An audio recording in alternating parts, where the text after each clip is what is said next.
말씀을 기다리며 교독합니다. 주님은 우리의 하나님이십니다. 오늘 하나님께서 우리에게 주시는 말씀은 시편 23편 1절에서 6절까지의 말씀입니다.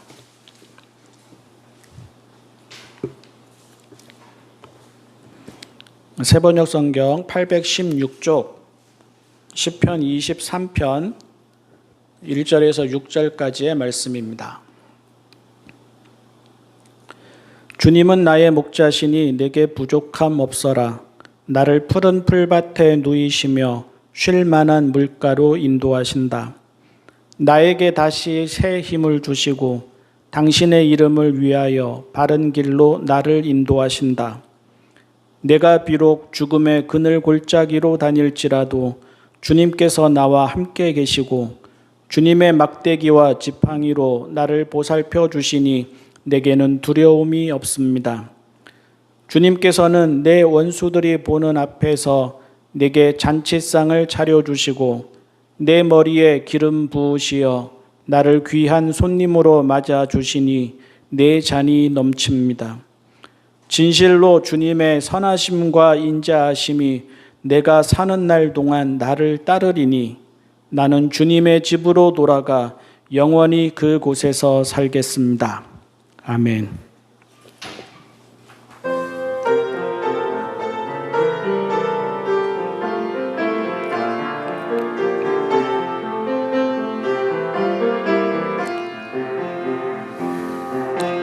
이 말씀 따라 사는 동안 지치지 않게 하시고 이 말씀 따라 사는 동안 주님 나라 이루소서. 이 말씀 따라 사는 동안 지치지 않게 하시고 이 말씀 따라 사는 동안 주님 나라 이루소서.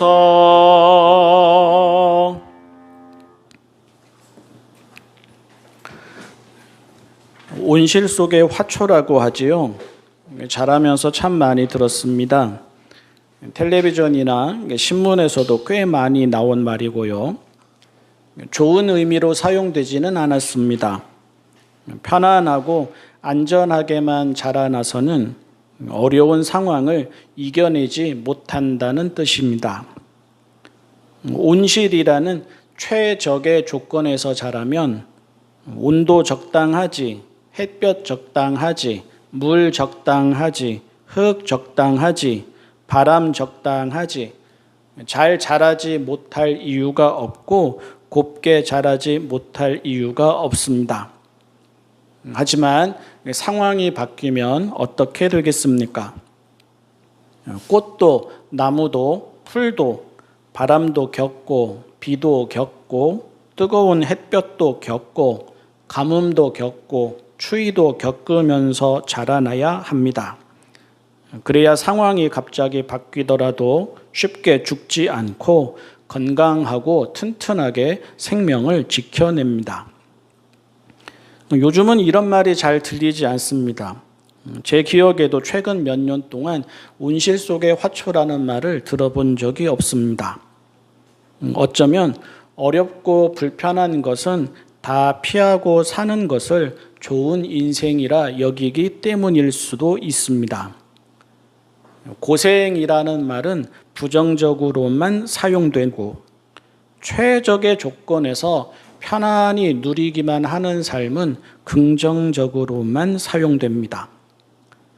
금수저, 은수저, 흙수저 따위의 말이 아주 현실적으로 여겨지는 세상이니 고생도 하고 아픔도 겪고 어려움도 겪으면서 단단해지고 깊어진다는 말 자체가 낯설게 여겨지는 것 같습니다. 젊어서 고생은 사서도 한다는 말이 잘 들리지 않는 것도 비슷한 이유에서일 것 같습니다. 그런데 어떤 게 더 현실적이고 사실에 가까운 인생입니까? 그리고 운실 속의 화초처럼 어려움과 고난 없이 최적의 조건에서 살아가면 좋은 인생입니까? 금수저로 태어나고 금수저로 살아가고 금수저로 죽는 인생은 스트레스도 없고 불면증도 없고 눈물도 없고 지루함도 없고 허무함도 없고 무의미함도 없고 밥맛도 좋기만 하고 인간관계도 술술 풀리기만 하고 가정에도 문제가 하나도 없는 평안한 인생입니까? 유난히 더운 날이 있습니다. 유난히 추운 날이 있습니다. 유난히 따뜻한 날이 있습니다. 유난히 시원한 날이 있습니다. 그런데 유난히 더운 날만 있지는 않습니다. 유난히 추운 날만 있지도 않습니다. 유난히 따뜻한 날만 있지도 않습니다. 유난히 시원한 날만 있지도 않습니다. 식물이든 동물이든 사람이든 살아있는 모든 생명은 그 모든 날을 그대로 받아들이며 살아갑니다. 때로는 그 날을 즐기고 누립니다. 때로는 그 날을 참고 견딥니다. 그러면서 자라납니다. 그러면서 깊어집니다.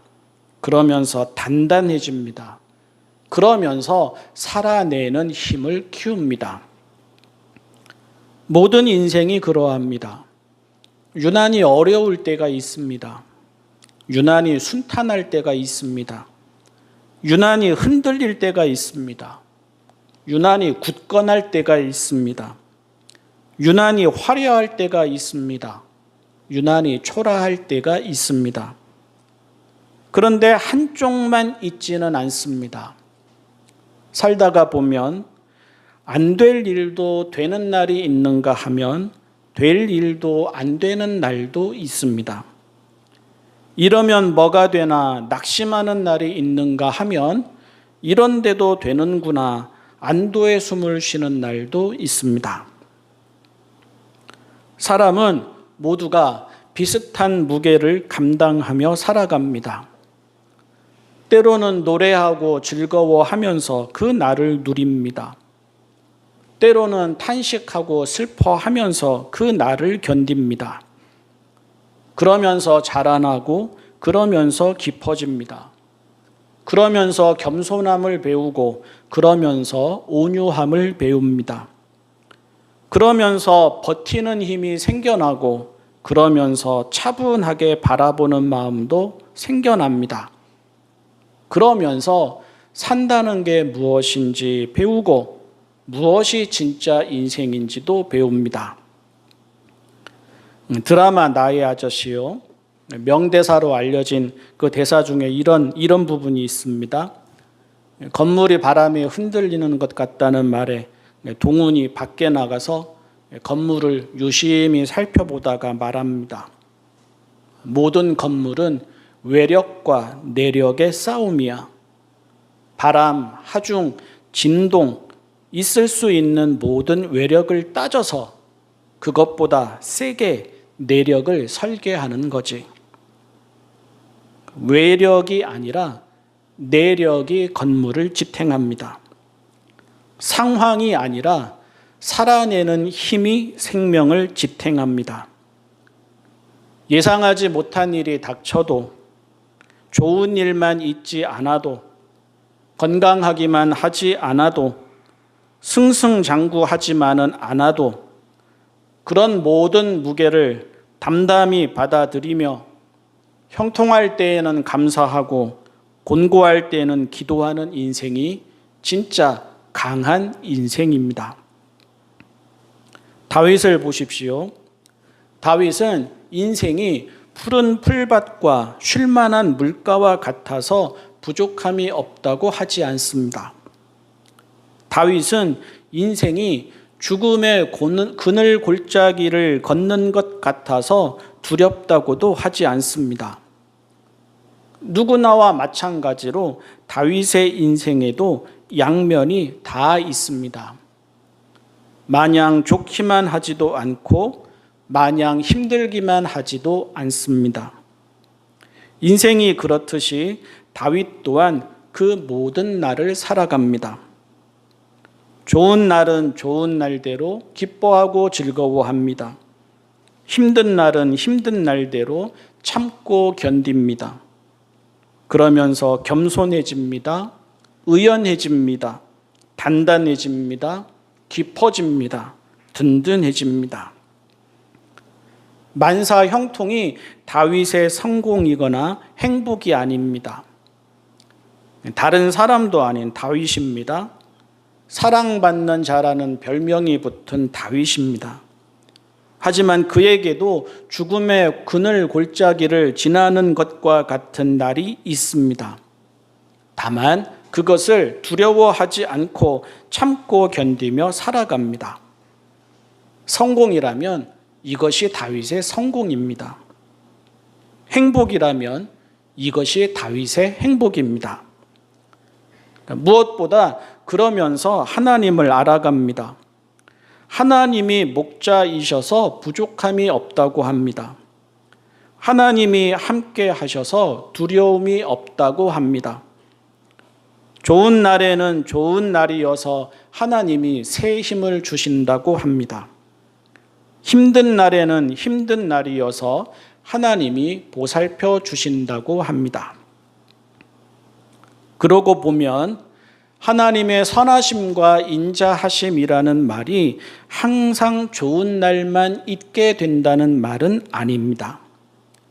하나님의 선하심과 인자하심이라는 말은 이런 날도 있고 저런 날도 있지만 하나님이 항상 그리고 반드시 그의 곁에 계신다는 말입니다.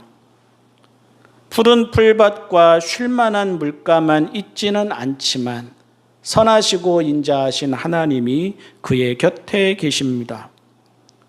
죽음의 그늘 골짜기를 걷게도 되지만 선하시고 인자하신 하나님이 그의 곁에 계십니다. 그러니 충분합니다. 그러니 부족함이 없습니다. 상황이 아니라 하나님을 향한 믿음이 그를 깨어 있게 합니다. 좋은 날이라고 안일해지지 않습니다. 하나님을 향한 믿음이 그를 바르게 세웁니다. 힘든 날이라고 조바심 내지 않습니다. 하나님을 향한 믿음이 그를 의연하게 합니다. 다윗에게 인생은 하나님과 함께 한 걸음 한 걸음 나아가는 것입니다. 다윗에게 인생은 양이 목자를 따라가듯 하나님을 따라가는 것입니다. 종종 아브라함을 생각합니다. 고향과 친척과 가족을 다 뒤로 하고 하나님이 이끄시는 대로 떠났습니다. 도착해서 보니 고향보다는 훨씬 불편하고 척박한 땅이었습니다. 그렇다고 그 땅을 소유하지도 못했습니다. 한참 나중에 아내 사라가 죽고서야 가족 무덤으로 사용할 막벨라에 있는 에브론의 굴과 밭을 샀습니다. 심지어 가족이라도 많아서 서로 의지가 되는 상황도 아니었습니다. 사라에게서 태어난 아들은 이삭이 유일했습니다. 상황이 답이라면 아브라함은 행복하지도 평안하지도 않았을 것입니다. 흔히 말하는 좋은 날이라는 것이 쉽고 편한 날이라면 아브라함이 살아간 많은 날은 좋은 날이 아니었을 것입니다. 부와 명예와 권력이 성공한 삶의 표지라면 아브라함의 인생은 성공과도 거리가 멀 것입니다. 그런데 그의 이야기의 끝에 이르면 아브라함에게는 아쉬움도 서운함도 보이지 않습니다. 그가 보고 듣고 배우고 깨닫고 체득한 것은 성실하신 하나님과 함께 성실하게 하루하루를 살아가는 법이었습니다. 그에게 일어난 모든 일이 인자하시고 성실하신 하나님을 알아가는 과정이었습니다. 그것이 아브라함을 우리가 아는 아브라함이 되어가게 하는 믿음이고 단단함이었습니다. 성실하신 하나님을 닮은 아브라함의 성실함, 한결같으신 하나님을 닮은 아브라함의 한결같음 등이 아브라함의 인생의 요약이었습니다. 그것이 그의 힘이고 지혜이고 긍지이고 명예이고 구별됨이고 아름다움이고 영광이고 승리이고 당당함이고 행복이고 평안이었습니다. 상황은 언제나 바뀝니다. 어제와 오늘이 다르고 오늘과 내일이 다릅니다. 어제 누린 것과 오늘 누리는 것이 다르고 오늘 누리는 것과 내일 누릴 것이 다릅니다.